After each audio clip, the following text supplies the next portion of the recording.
네, 다음으로 소개해드릴 순서는요. AI와 게임이 만났습니다. 렐로 게임즈의 한규선 PD님께서 강연을 준비해 주셨는데요. AI로 게임을 어디까지 만들 수 있을까요? 라는 주제로 발표를 해주시겠습니다. 큰 박수와 함께 PD님 모시겠습니다.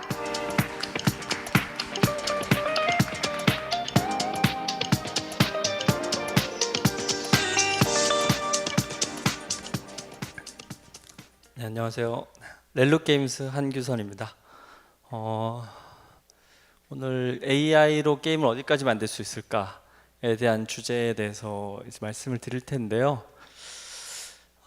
제일 먼저 저희 회사를 잠깐 소개시켜드리고 싶은데요. 저희 회사는 렐로 게임즈라는 회사인데요.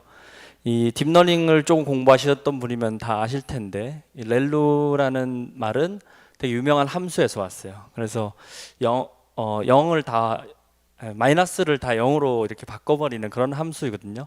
그래서 저희는 이제 실패들을 전부 다 흡수해서 성공하겠다, 그런 모토를 가진 회사입니다. AI가 요즘 되게 핫하죠. 딥러닝에 대해서 얼마나 이렇게 아시는지요? 많이 어려운 것 같아요. 저는 공부를 지금도 하고 있지만 좀 어려운 것 같아요. 게임 만들기는 어떨까요? 게임 만들기는 딥러닝보다는 어려운 것 같아요. 왜냐하면 이건 약간 종합 예술에 가깝다고 저는 보거든요. 그래서 프로그래밍, 뭐 아트, 뭐 여러 가지들이 복합되어 있으니까요. 그러면 재밌는 게임 만들기는 어떤가요? 단언컨대 진짜 어려운 일 같아요. 왜냐하면 이 재미라는 거는 사람마다 다 정의하는 바가 다르잖아요. 그래서 이 재미를 규정하는 것도 어렵고 만드는 것도 어려운 것 같습니다. 렐로 게임즈는 이 세 가지 어려운 미션을 다 합친 딥러닝을 이용한 재밌는 게임을 만드는 회사입니다. 저희 회사에서 이제 딥러닝을 가지고 어디까지 게임을 만들 수 있는지 여러 가지 시도들을 해보고 있는데요. 제일 먼저 왼쪽에 있는 게 푼다라는 게임인데요. 이 게임은 강화학습을 이용했어요. 그래서 맵을 만드는 그 AI가 있고, 그걸 이제 학습해서 플레이어의 그 수준에 맞는 맵들을 무한대로 제공한다라는 그런 게임이거든요.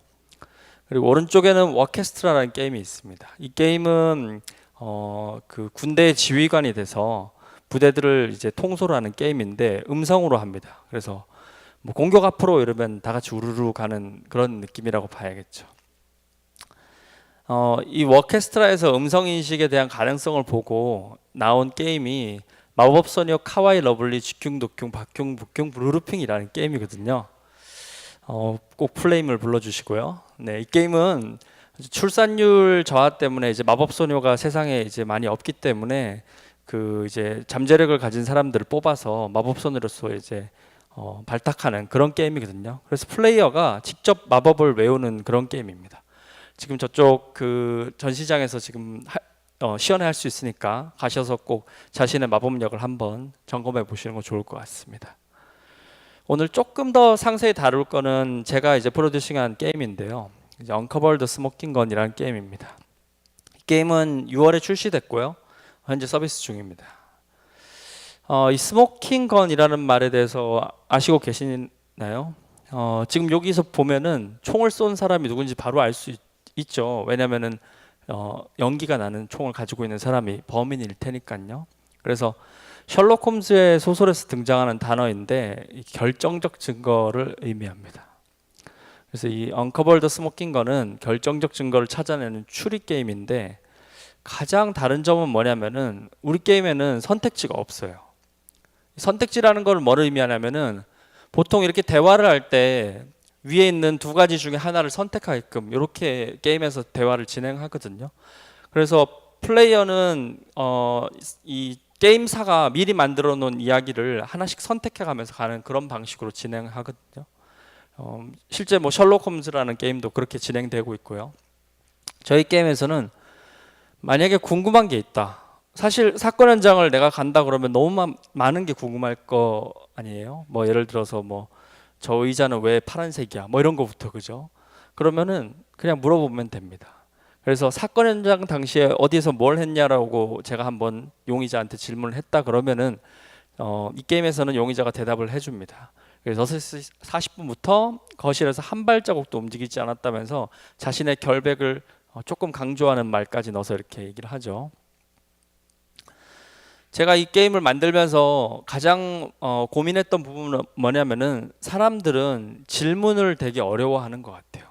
여러분은 평소에 질문을 많이 하시는지 모르겠지만은 이 강연이 끝나고 질문 많이 해주시면 좋겠지만은 질문은 참 어려운 것 같아요. 그래서 제가 선택한 방식은 뭐냐면은 사건 현장에 이런 증거들을 많이 뿌려놓고 이 증거들의 정보를 일부 소실시키는 겁니다. 그래서 지금 이게 하나의 증거인데 시스템 충돌이 일어났는데 사용자의 말 때문에 일어났대요. 근데 왜 어떤 말 때문에 일어났는지에 대한 내용이 없는 거죠. 그럼 플레이어는 당연히 궁금증을 가지게 되고 거기에 대해서 이렇게 질문하게 될 거예요. 그래서 이런 식으로 대답을 얻어내게 되겠죠. 그래서 사실 그 왜라는 것을 만드는 게 게임의 되게 중요한 부분이었던 것 같아요. 세상에는 되게 많은 종류의 탐정 수사관이 있는데요. 어떤 분은 재치 있고 어떤 분은 논리 있죠. 또 어떤 분은 좀 강압적일 수도 있어요. 그래서 이 게임이 세상의 많은 추리 게임과 좀 다른 점 뭐냐면은 자기가 스스로 탐정이 돼서 자기가 하고 싶은 대로 할 수 있다는 거죠. 그래서 이 알리바이에 대해서 질문을 한다 그러면은 자기 스타일대로 하면 됩니다. 그래서 강압적으로도 할 수 있고 논리적으로도 할 수 있고. 이 플레이가 가능한 이유는 라지 랭귀지 모델이라는 LLM이라는 AI가 쓰이기 때문인데요. 여러분이 많이 아시는 챗GPT가 있고요. 메타 그리고 뭐 애저에서도 나오고 바드도 있죠. 그래서 이 라지 랭귀지 모델의 원리에 대해서 잠깐 간단하게 설명드리면은 나는 밥을이라는 말을 만약에 들었다. 그럼 여러분은 그 뒤에 무슨 말이 이어질 것 같다고 생각하시나요? 먹었다 바로 나오네요, 그죠? 그래서 여러 가지가 있다 치면은 이 중에서 가장 확률이 높은 거 먹었다로 귀결될 수 있을 거예요. 그래서 이 라지 랭귀지 모델은 자신이 학습한 것 중에서 들어온 것 중에서 그 다음에 이어질 거를 확률적으로 판단해서 이렇게 합니다. 뭐 훨씬 더 복잡하지만 좀 간단하게 설명드리면 그렇게 얘기할 수 있겠어요. 이 사건 현장에서 내가 용의자를 만난다면은 대화를 하게 될 텐데요. 여러 가지 대화를 하게 될 거예요. 사건에 관련 있는 대화를 할 수 있을 거예요. 너 그때 뭐 했어? 뭐 이런 거부터. 사건에 관련 없는 거 할 수 있겠죠. 뭐 점심은 뭐 먹을래? 뭐 설렁탕 먹을래? 이렇게 물어볼 수 있겠죠. 사건에 관련 있는 대화는 AI한테 준비시키는 거가 되게 쉬운 편에 속하는 것 같아요. 왜냐하면은 사람들이 묻는 거는 사건에 관련한 건 좀 예측 가능하거든요. 이거는 실제로 저희가 이제 FGT라는 걸 해서 여러 사람들의 질문을 모아서 이렇게 점으로 찍은 거예요. AI로 점으로 찍어 보니까 클러스터링이라 그러는데 이렇게 밀도가 좀 높은 구역이 있어요. 그래서 이 빨간 구역을 보면은 아이디 카드에 대한 질문이 모여 있는 걸 알 수 있어요. 그러면 관련한 내용은 그냥 이렇게 넣어주면 됩니다. 그래서 AI한테 너한테 정보는 이게 있어라고 알려주면 됩니다. 그럼 이제 AI는 자기가 아는 정보와 숨겨야 될 정보를 이렇게 구분해 가지고 스스로 이렇게 내뱉게 할 수 있겠죠. 사건에 관련 없는 정보는 어떻냐면 이건 정말 어려운 일인데 왜냐하면은 무얼 물어볼지 모르기 때문이죠. 이런 그 밀도가 낮은 곳에 있는 질문들은 아마도 사건과 관련이 없거나 아니면 우리 예측을 벗어난 질문일 거예요. 그래서 제가 한번 물어봤어요. AI 콘텐츠 페스티벌 2024에 대해서 알고 있냐? 물어봤더니 우리 이 행사가 얼마나 유명한지 볼까요? 네. 나보다 더 똑똑한 AI 있으면 나와보라고 이렇게 대답을 하네요. 아마 AI 콘텐츠 페스티벌이 AI를 약간 이렇게 경합하는 그런 행사가 아닐까라고 예측했던 것 같아요. 저는 AI 콘텐츠 페스티벌에 대한 정보를 한 번도 넣은 적이 없어요. 이게 가능한 이유는 바로 이 할루시네이션이라는 현상 때문에 가능하거든요. AI는 자신이 알고 있는 정보 말고 그 외의 정보들은 거짓말을 내뱉어내는데 이거를 AI의 환각 증상이라고 해요. 그래서 이 환각 증상을 이용하면은 저런 것들을 할 수 있어요. 예를 들어서 나는 바블이라는 걸 들어왔는데 이 AI는 먹었다라는 걸 배우지 못했다 치면은 이런 것들 중에서 가장 관계 있는 걸 하나 선정할 거예요. 그래서 무섭게라는 걸 하고 그 다음 이어가서 이렇게 만들어내겠죠. 그래서 할루시네이션으로 자신이 가지고 있지 않은 정보에 대한 것을 거짓으로 만들어낼 수 있어요. 근데 할루시네이션은 그 학계에서나 아니면 저희 업계에서도 문제라고 얘기하거든요. 왜냐하면은 아무 말 대잔치를 해버리기 때문에 이게 플레이어는 이게 관계 있는 말인지 관계 없는 말인지 알 길이 없기 때문에 이 사건을 해결한다는 느낌보다는 얘한테 놀아난다는 느낌을 받기 마련이죠. 그래서 요 사이에 있는 것들을 잘 처리해 주는 게 되게 중요하거든요. 저희는 그래서 이걸 하는 방법으로서 다른 AI를 또 써요. 그래서 여러 개의 AI를 동시에 씀으로 인해 가지고 누군가는 이게 사건과 관련이 있다고 얘기해주고 누군가는 이게 뭐 어떤 의미라는 걸 판단해주고 이렇게 여러 가지의 AI를 섞어서 쓰는 멀티노드 시스템이라는 걸 쓰고 있습니다. 그래서 질문이 들어오면은 한쪽에서는 대답을 만들어내는데 한쪽에서는 이 대답이 의미가 있는지 없는지를 판단하는 거예요. 그래서 당신은 음성 복제 기능이 있나요? 라는 질문이 들어왔는데 이 질문은 이 게임에서 조금 중요한 내용이거든요. 그러면 이렇게 별도의 AI가 한 번 더 판단해서 이건 중요한 질문이에요 라고 이렇게 파란색으로 표시를 해줍니다. 이렇게 하면은 사건에 관련 있는 질문, 관련 없는 질문, 그리고 그 사이에 있는 질문들을 이 세 가지 기술로서 이렇게 게임으로서 구현해낼 수 있습니다. 게임은 사실 뭐 재밌다는 평가를 많이 듣는 것 같아요. 그래서 여러분이 아시는 많은 유튜버들은 이미 플레이를 했고 뭐 어떤 분은 뭐 기립박수도 치고 싶다 이런 의견을 줬으니까 나름 게임은 재밌게 만든 것 같아요. 이 게임은 최초 아이디어가 나오고 나서 6개월 정도 이후에 프로덕션 승인을 받고 완전 게임을 새로 만들어서 6개월 후에 출시를 했거든요. 그러면 사실 게임을 만드는데 실질적으로 1년 시간 걸렸는데 그 안에 6개월 정도를 집중적으로 만든 거죠. 15명 정도가 만들었고요. 밑에 있는 거는 이제 저희가 프롬프트를 이제 수정한 횟수를 보면 이렇게 많이 했다라는 건데 제가 많이 받는 오해는 뭐냐면은 이 AI를 이용하니까 게임을 쉽게 만드는 거 아니냐라는 얘기를 많이 듣거든요.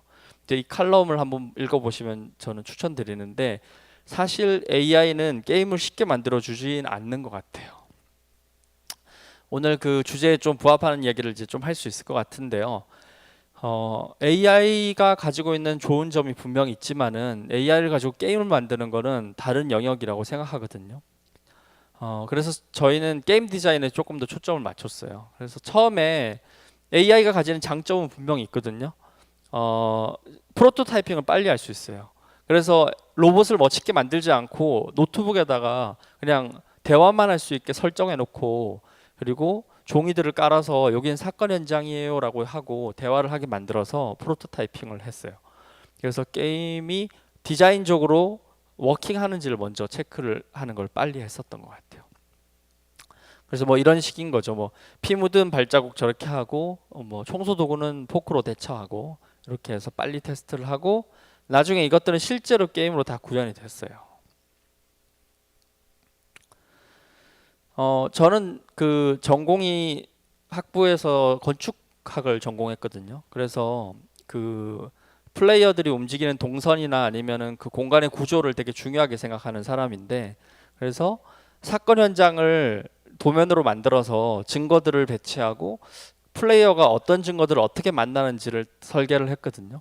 그래서 이런 화살표 같은 거를 도착했을 때 봤을 때 그 뭔가 극적인 그런 효과들을 플레이어가 느끼기를 바랬습니다. 그래서 이렇게 큰 그림을 좁은 공간을 지나서 큰 그림을 확 느끼게 바랬던 거죠. 사실 지금 이 얘기에는 AI는 하나도 없는 거예요. 그래서 AI가 가지고 있는 되게 대단한 부분이 있지만은 게임 디자인이 그만큼 더 중요하다라는 걸 지금 말씀드리고 있는 거예요. 또 다른 한켠에서는 전 내러티브를 얘기하고 싶은데요. 이런 사건들이 지금도 벌어지고 있고 저는 이제 게임을 만들 때 이 AI가 어떤 상대가 돼야 될까를 하다가 여러 가지 기술적 문제도 있고 그리고 이제 주제적으로 적합하다고 생각해서 로봇으로 설정을 했어요. 그래서 범인이 로봇이다. 그래서 5개 에피소드가 있는데 5개 에피소드는 전부 다 AI 아니면 딥러닝, 로봇과 관련된 이야기들을 다 다루고 있거든요. 그리고 이 이야기들이 다 모여서 하나의 큰 주제로 향하게끔 디자인을 했어요. 저는 사실 이 이야기를 사람들이 좋아한다고 생각하는 이유는 뭐냐면은 5개 에피소드를 만들었고 이 5개 에피소드는 최소 5시간이 걸리거든요. 한 개당 1시간이라 치면은. 근데 42% 정도 되는 사람들이 마지막 케이스까지 완결을 했다라고 보면은 많은 사람들이 이 이야기를 되게 몰입했던 거라고 생각해요. 근데 AI가 가지는 그 대화만 가지고 그렇게까지 이끌어가기는 어려운 것 같아요.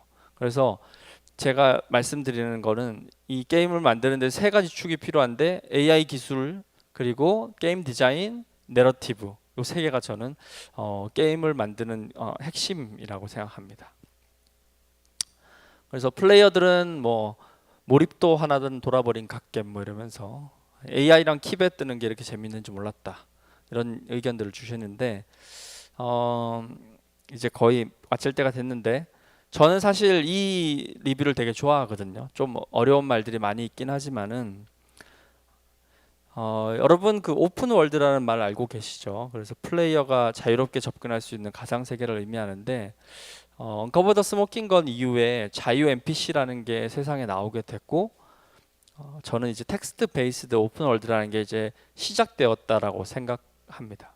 그래서 뭐 빠른 시일 내에 나오는 NPC들 게임 내에 있는 캐릭터들은 자유 대화가 다 가능할 거라고 생각하고 렐로 게임즈에서는 그 GPT를 이용한 것뿐만 아니라 다양한 종류의 딥러닝을 통해서 게임들을 계속 만들어낼 테니까요. 많은 기대 부탁드립니다. 네, 여기까지고요. 혹시 질문 있을까요?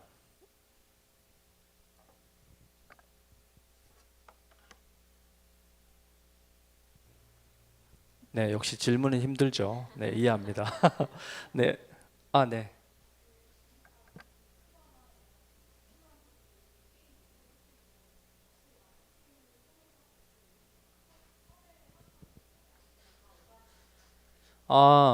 그거는 최초에는 그 1명 뭐 2명 이렇게는 했었어요. 근데 사실 영향이 없었고요. 그리고 이 게임이 정식 발매되기 전에 그 이치아이오라는 곳에서 게임을 그냥 테스트하는 형식으로 내봤거든요. 그때 그 우주하마라고 되게 게임 유튜버 유명하신 분이 해줬거든요. 그래서 나중에 마켓 버짓을 쓰지 않고도 사람들이 할 거라고 예상했었어요. 네. 네.